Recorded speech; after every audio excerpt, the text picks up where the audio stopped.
Chers parents, chères autorités, chers ambassadeurs, plantons l'arbre pour sauver le monde. Planter des arbres pour sauver le monde, c'est l'appel lancé par les enfants ambassadeurs des forêts à l'occasion de la 15e édition de la journée de reboisement Interforce, célébrée ce mercredi 10 juin 2026 sur le périmètre de reboisement de Nati Tengou.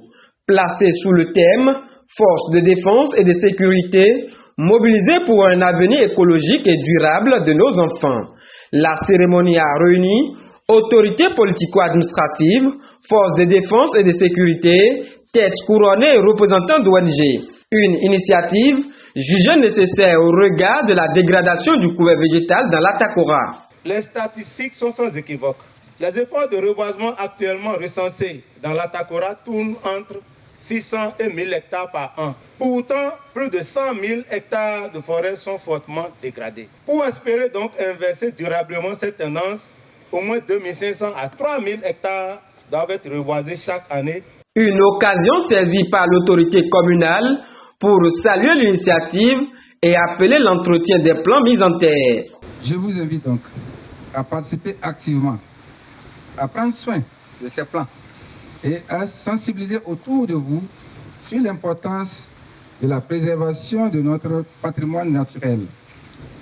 Ensemble, faisons de Nati Tengou une ville plus verte.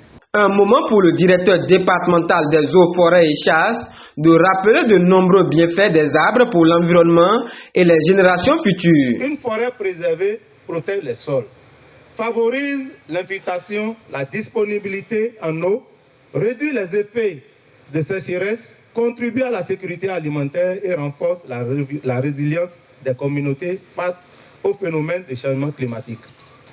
Défendre donc la forêt aujourd'hui, c'est défendre les conditions de vie de nos populations demain. Face à la dégradation du couvert végétal dans le département, il a invité toutes les couches à assurer le suivi et l'entretien des plants. Je lance ici un triple appel aux forces de défense et de sécurité. Poursuivre et renforcer les actions de sécurisation, de suivi et d'entretien des plantations.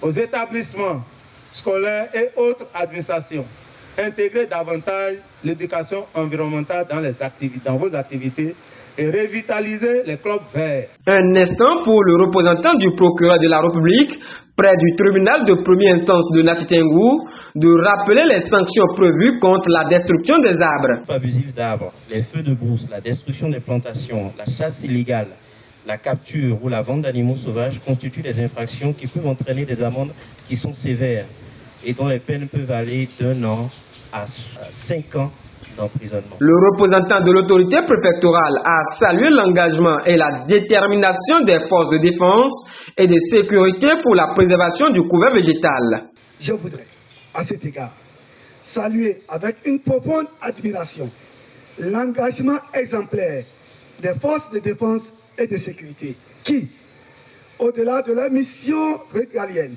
de protection des personnes et des biens, démontrent une fois encore leur attachement indéfectible aux causes d'intérêt général et au développement harmonieux de notre nation. La journée a également été marquée par la mise en terre symbolique de plans sur le périmètre de reboisement. Au total, 3798 plants de mélina et d'autres essences forestières ont été mis en terre.